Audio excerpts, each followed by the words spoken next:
Fellow South Africans, I address you this evening as we begin a new chapter in our struggle against the coronavirus. Earlier today, the Deputy President, David Mabuza, Minister of Health, Dr. Zwelini Mkhize, Minister Khumbudzo Ntshavheni, Acting Minister in the Presidency, and I received our country's first consignment of COVID-19 vaccines. The consignment, consisting of 1 million doses of the Covishield vaccine produced by the Serum Institute in India, arrived at OR Tambo International Airport this afternoon. This vaccine was developed by the pharmaceutical company called AstraZeneca, together with the University of Oxford in the United Kingdom. South Africa was one of the countries where clinical trials were held to assess the drug's efficacy. The arrival of these vaccines contains the promise that we can turn the tide on this disease that has caused so much devastation and hardship in our country and across the world.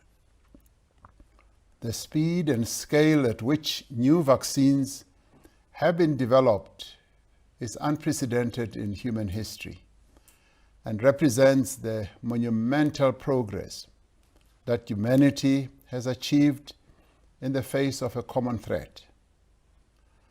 South Africa has been part of this incredible journey by the global community in search of a lasting solution to COVID-19 pandemic. I want to thank all South Africans who participated in various vaccine trials on a voluntary basis and commend all the researchers who led these studies. Many of our researchers have participated in groundbreaking research in the field of genomics, providing new information about the virus, leading to the identification of the variant now known as 501YV2. Now that the vaccines have arrived, they will be tested at the National Control Laboratory to confirm that their integrity has been maintained during transportation from India to South Africa. After testing, they'll be distributed across the country to thousands of our health workers who every day put their own lives at risk to save others. We must ensure their protection as they fight for ours. In accordance with our phased rollout strategy developed through the interministerial committee that is led by the Deputy President, all healthcare workers in the public and private sectors will be prioritized for vaccination. Provincial health departments have submitted their distribution plans, and we have identified about 200 facilities throughout the country to which the vaccines can be distributed. Once we have completed the vaccination of health workers, we will move to phase 2 of the national vaccine strategy, which will include essential workers, people over 60 years, people with comorbidities, in other words, other health challenges, as well as those living in places such as nursing homes and hostels. In phase 3, we will extend the vaccination program to the rest of the adult population. I know that many of you will be asking yourselves all the important questions. How will you access the vaccine if you fall in the categories to which I have referred? The Department of Health has developed an electronic vaccine data system to streamline the vaccine registration and rollout process. This will allow us to capture all relevant data which is associated with the administration of the vaccine. This system allows a person to make an appointment as soon as they qualify for a vaccination at the vaccine center closest to where they are. The system will record vaccinations as they are administered. As I said during my previous address, we are sourcing our vaccines from a number of suppliers. In addition to the 1 million Covishield doses that we've just received today, we expect another 500,000 doses from the Serum Institute of India to arrive later in February. We have secured 12 million doses in total from the Global COVAX facility, which operates under the WHO, which has indicated that it will release approximately 2 million doses by March. We have secured 9 million vaccine doses from Johnson & Johnson, commencing with delivery in the second quarter. Johnson & Johnson has contracted Aspen, one of our pharmaceutical companies here in South Africa, to manufacture their vaccines at their manufacturing plant in Nelson Mandela Bay. In addition, Pfizer has committed 20 million vaccine doses, commencing with deliveries in the second quarter. We are in advanced negotiations with manufacturers to secure additional supplies. South Africa will also receive an allocation of vaccine doses through the African Union, which has been negotiating with manufacturers to secure vaccines for the entire continent on a pooled basis. Through the African Vaccine Acquisition Task Team of the African Union, which is led by Mr. Strive Masiyiwa from Zimbabwe, on which our Health Minister, Dr. Zwelini Mkhize, also sits, we have to date secured 1 billion vaccines for the entire continent. 700 million of these will come through the Global COVAX facility, and 300 million have been facilitated by the African Vaccine Acquisition Task Team. We will be getting other vaccines that will be donated by various private sector companies to add to the vaccines that our continent needs. MTN, which is one of our companies that operates across a number of countries on the African continent, has made a donation of $25 million to procure 7 million vaccines, which will be made available to countries on the African continent within a matter of weeks. And it is from these that our immediate neighbors, who we are also concerned about, like Lesotho, Eswatini, Botswana, Zimbabwe, Mozambique, and Namibia, who are immediately around us, and to those countries many of our people travel to, and their people also come here. They will also benefit fairly soon from this facility, or from this donation. I would like to applaud MTN for this generous donation, and I call upon private sector companies to follow the example that has been set by MTN. A considerable amount of work has been done with the private sector, and I'm pleased that there is strong commitment to support every aspect of the national vaccine rollout effort. This includes funding when needed, logistics, distribution, and administration.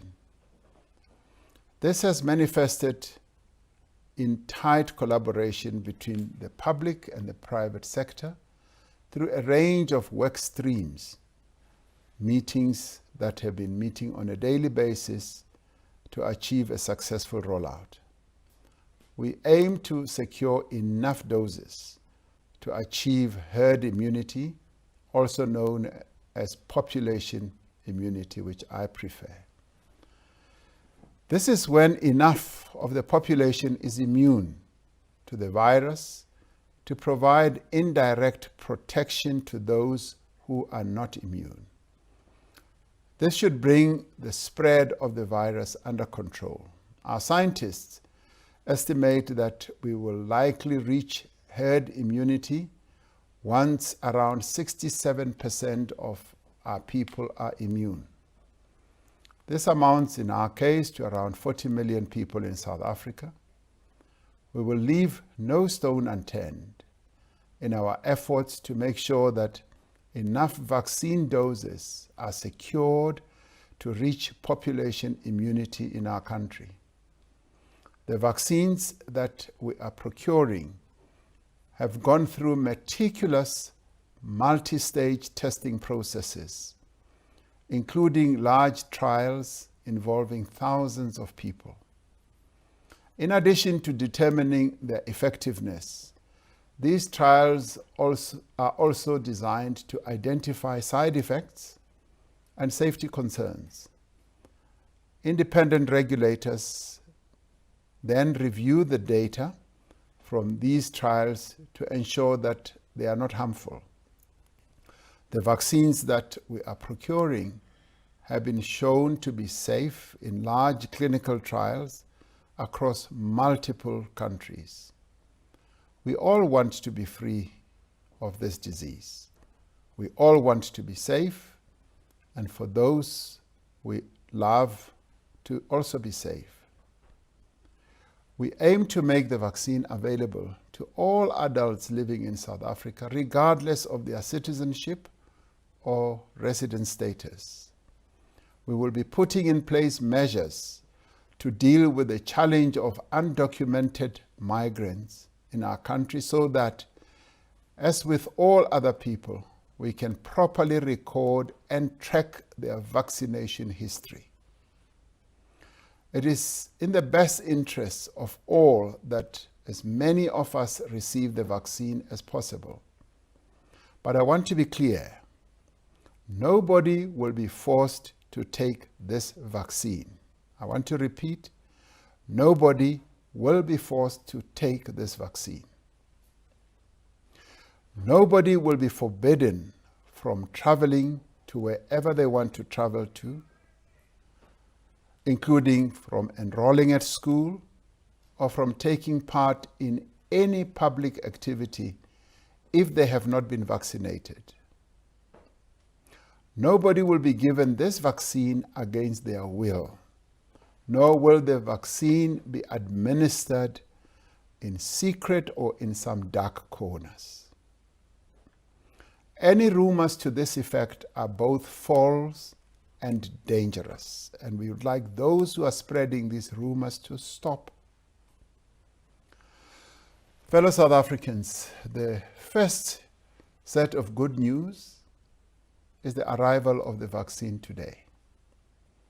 The second is that we have recorded our lowest daily increase in infections since the beginning of December of last year. In fact, the average rate of new infections has been steadily coming down over the last 3 weeks, indicating that we have now passed the peak of the second wave. In the past 7 days, the daily average of new infections was around 5,500, compared to just over 10,000 infections in the previous 7 days. In other words, the average number of daily new infection has come down to almost half of what it was. The number of hospital admissions has also been falling.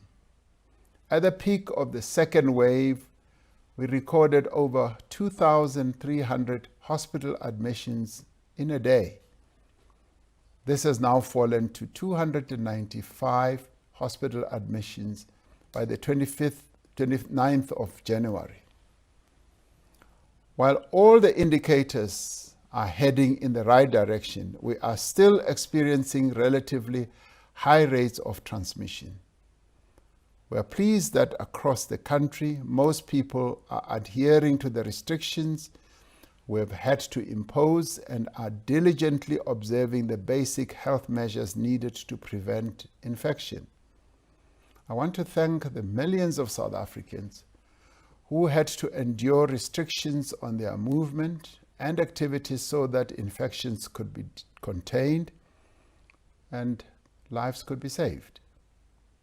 You have understood that no walk on the beach, no picnic in the park, and no late party is worth the loss of life that has been prevented by these restrictions.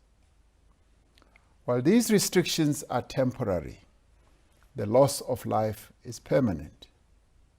Nevertheless, we know that the measures necessary to contain the spread of the virus have caused great hardship and difficulty for some people.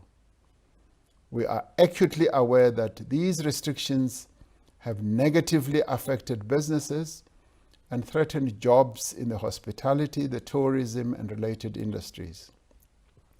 That is why we are determined that such restrictions should not continue any longer than is absolutely necessary to contain the pandemic, as well as to minimize the loss of life. It is for this reason that we will continue to work with business and labor in these sectors to revive businesses, to restore jobs both in the immediate and long term. Over the last few days, we have assessed the state of the pandemic. We have sought the advice of our experts and consulted with representatives of the provincial, local governments, as well as our traditional leaders.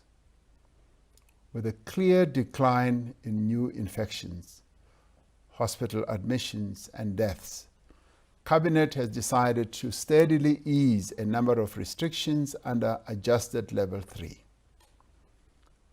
The first, the hours of the curfew will now be from 11 p.m. to 4 a.m. Establishments where people go for either entertainment or otherwise will need to close by 10 p.m. so as to allow their customers and staff to return home by curfew time commencing. The second, faith-based gatherings will now be permitted, subject to health protocols. Such gatherings may not exceed 50 people for indoor venues and 100 people for outdoor venues. Where the venue is too small to accommodate these numbers within appropriate social distancing, then no more than 50% of the capacity of the venue may be used. Thirdly, public places such as beaches, dams, rivers, parks, and public swimming pools will be reopened subject to health protocols. Restrictions on the sale of alcohol will be eased. The sale of alcohol by licensed premises for off-site consumption will be permitted from Mondays to Thursdays from 10 a.m. to 6 p.m. Duty-free shops, registered wineries, wine farms, microbreweries, and microdistilleries will be able to sell alcohol for off-site consumption during their normal licensed operating hours. The sale of alcohol by licensed premises for on-site consumption, such as restaurants and taverns and places like that, will be permitted throughout the week from 10 a.m. to 10 p.m. These changes have been made possible by the significant reduction in COVID-19 hospital admissions across all provinces, reducing the pressure on beds and hospital personnel. I want to call on all of us to drink responsibly so that we do not experience a spike in trauma cases or an increase in infections due to reckless behavior.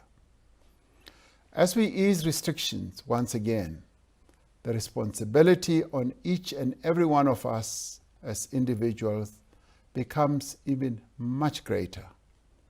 Let us remember that despite the clear progress we have made, the number of new cases is still high, and there is an ever-present danger of a resurgence.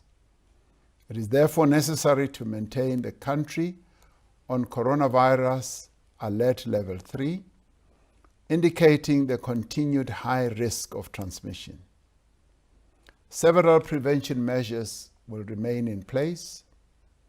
Social gatherings, political events, traditional council meetings, and gatherings at sports grounds will not be permitted. This does not include religious gatherings and funerals and other limited exceptions as detailed in the regulations, such as restaurants, museums, and gyms. Funerals may not be attended by more than 50 people, and there needs to be social distancing, hand sanitizing, and mask wearing. It remains compulsory for every person in South Africa to wear a mask in a public space. Even as we roll out the vaccination program throughout the year, and as we steadily work to reduce the number of new infections, we will need to continue to observe careful precautions to reduce transmission. This is particularly important as the new variant of the virus, 501Y-V2, is now widespread across the country. We know that it is more infectious than the earlier strain and is therefore far more likely to drive another resurgence of infections and increase the demand of our health facilities. We also know much more about the patterns of infection. If a member of a household has COVID-19 and hygiene measures are not implemented or observed, the chances are high that infection will spread to persons in the same household. We have seen this happening. Therefore, people who discover that they have been exposed to the virus or are COVID-19 positive, they should isolate themselves at home away from other members of the family or household. Or if this is not possible, they should go to a government quarantine facility. Being in crowded places or spending time in closed, unventilated spaces dramatically increases the risk of contracting the virus.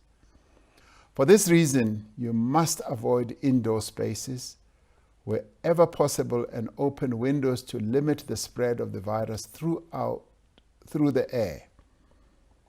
Research has shown that the risk of transmission of the virus is almost 20 times higher indoors than in outdoor settings. We continue to ask all South Africans to keep a safe distance of 1.5 meters from other people at all times. We urge employers to allow their employees to work from home wherever possible and not to risk transmission where it is not absolutely necessary to do so. And remember, even if you do not have symptoms, you can still pass the virus to other people. So it is important that we continue wearing our masks and ensure that our masks cover our noses and mouths wherever and whenever we are in public spaces. If you must have interactions with friends and family, do so outside as much as you possibly can. Since the very first case of COVID-19 was discovered in our country, we have mobilized all of the resources at our disposal to protect the lives and livelihoods of all South Africans. We've been extremely fortunate to receive support from all over the world. This evening, I wish to recognize in particular the selfless and unwavering assistance of the government and the people of Cuba. True to its history, this small island nation has demonstrated solidarity with the hardest hit countries and sent more than 3,700 Cuban medical people throughout the world to assist in the fight against COVID-19. In recognition of this effort, the South African Cabinet has approved a proposal to nominate the Henry Reeve International Contingent of Doctors specialized in disaster situations and serious epidemics, or as they are commonly known, the Cuban Medical Brigade, for the 2021 Nobel Peace Prize. In Africa alone, the brigade had treated more than 38,000 people by the end of November of 2020. They are currently still active in many countries, including here in South Africa. We extend our sincerest gratitude to the people of Cuba for this great demonstration of solidarity and humanity. Like so many people around the world, we have suffered tremendous loss and endured great sacrifices. Our lives have changed in profound ways, and we've been forced to adapt to a new and difficult circumstance. Now, thanks to the heroic efforts of our health workers, the tireless work of our scientists, the bravery of our frontline workers, and the determination of each and every South African, we can finally imagine a world where the virus has been brought under control. It is up to us to bring that world into being. It is up to us not to let down our guard and to prevent a third wave of infections. It is up to us to protect ourselves, our families, and our communities. Fellow South Africans, it is also up to us to get vaccinated as soon as we are eligible and stop the virus from spreading any further. Above all, it is up to all of us to keep the flame of hope alive, to remain determined in our commitment to one another and to our country. I am confident that together we will overcome, and we will recover, and we will rebuild. May God continue to bless South Africa and protect her people. Nkosi sikelela iAfrika, Morena boloka setjhaba sa heso. Hosi katekisa Afrika Dzonga. Here sien South Africa. Mudzimu patucheza Afrika Chipembe. Ndialibuwa. Nda. I thank you.